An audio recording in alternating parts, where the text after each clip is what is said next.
आप अपने आसपास की हर चीज पर बहुत ध्यान दे रहे हैं, इस पर पर्याप्त ध्यान नहीं दे रहे, लेकिन आपके जीवन की क्वालिटी मूल रूप से इस बात से तय होती है कि आप इसे कैसे रखते हैं, है ना? इस पल आपने कैसे कपड़े पहने, आपने बाहर कैसी कार खड़ी की है, आप किस तरह के घर में रहते हैं, यह आपके जीवन की क्वालिटी तय नहीं करते। इस पल आप अपने भीतर कितना आनंदित महसूस कर रहे हैं, यही आपके जीवन की क्वालिटी तय करता है कि नहीं?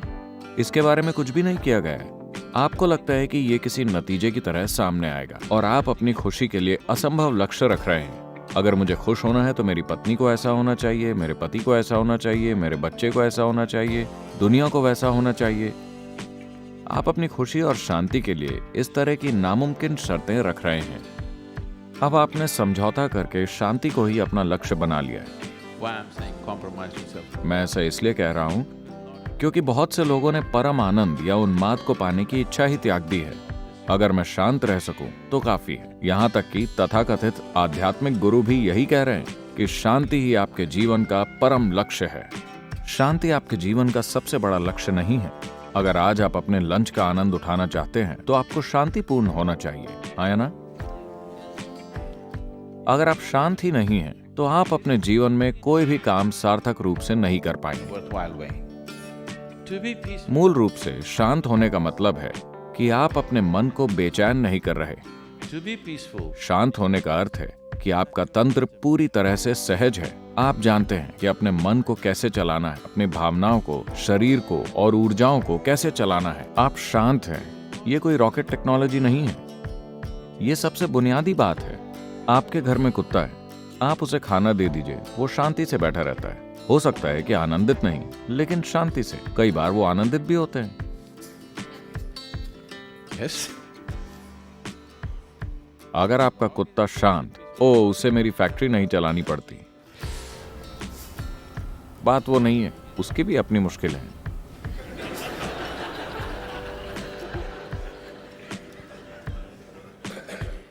देखिए, इसका आपके बाहरी कामकाज से कोई लेना देना नहीं है। यह आपके भीतरी तंत्रों से जुड़ा है कि वो कैसे काम कर रहे हैं। मूल रूप से इसका मतलब है कि ना आपका शरीर, ना आपका मन, ना आपकी केमिस्ट्री, ना आपकी भावनाएं और ना आपकी ऊर्जा आपसे निर्देश ले रहे हैं। वो अपनी खुद की हरकतें कर रहे हैं। जब आपकी मशीन आपके काबू में नहीं रहती तो शांत रहना असंभव हो जाता है। मान लीजिए कि आप अपनी कार में बैठते हैं और वहां जाकर आप इस तरफ मुड़ना चाहते हैं। आप स्टीयरिंग को ऐसे घुमाते हैं, लेकिन कार ऐसे जाती है। क्या आप इस कार को शांत होकर चला सकते हैं? नहीं। बेचैनी स्वाभाविक है ना? आपके वाहन के साथ भी यही हुआ है। ये काबू से बाहर है। पहली बात तो ये कि आपने कभी जानना ही नहीं चाहा कि इसका स्टीयरिंग व्हील कहाँ है। ये कार जितना सरल नहीं है। ये एक सुपर कंप्यूटर है। अब समस्या ये है कि ज्यादातर लोगों ने तो इसका कीबोर्ड खोजने तक की कोशिश नहीं की। उन्हें लगता है कि अगर वो ऐसा करते हैं तो वो काम करने लगेगा। जब आपको ऐसी परिष्कृत मशीन दी गई है, अगर आप उसे सही तरह से नहीं चलाते तो ये आपके लिए कई परेशानियां पैदा करेगी। अभी अनजाने में ही चल रही है। ये इस तरह से बनी है कि अगर आप अपने हाथों को इस तरह रखते हैं तो ये एक तरह से सांस लेगा। अगर आप इसे केवल पलट देते हैं तो आपके सांस लेने का तरीका, आपके फेफड़ों का सांस का पैटर्न ही बदल जाएगा। जब आपके पास समय हो तो आप इसे आजमा सकते हैं, ऐसे और ऐसे। हर चीज जो आप करते हैं उसके कारण इस मशीन में बुनियादी बदलाव आ रहे हैं, क्योंकि ये उस स्तर की परिष्कृत मशीन है। ये एक टच स्क्रीन से कहीं अधिक है। अगर आप केवल चाहें तो वो हो जाएगा। जब आपके पास ऐसी संवेदनशील और परिष्कृत मशीन है और आप इसको एक लुहार की तरह चलाते हैं, तो फिर शांत रहना कठिन सा हो जाता है। शांति आपके जीवन का सबसे बड़ा लक्ष्य नहीं है, ये सबसे बुनियादी जरूरत है। कभी भी ये ना सोचें कि शांति ही सबसे बड़ा लक्ष्य है। अगर आपने ऐसा किया तो आपको कब्र में ही शांति मिलेगी। आपको ये देखना चाहिए कि शांत होना आपके जीवन में पहली चीज है ना?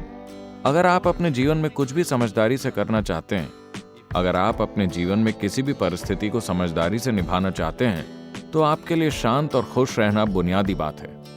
इतनी बुनियादी बात इन दिनों स्वर्ग तक उठ रही है। लोगों को लगता है कि उन्हें कहीं और जाकर शांति मिलेगी, यहाँ नहीं, क्योंकि आपने कभी भी इस मशीन पर ध्यान नहीं दिया। आपने कभी इसके अंदरूनी तंत्र पर ध्यान ही नहीं दिया है कि एक इंसान कैसे काम करता है। आपके भीतर जो भी हो रहा है उसका आधार क्या है, इसके लिए थोड़ा सा ध्यान देना होगा।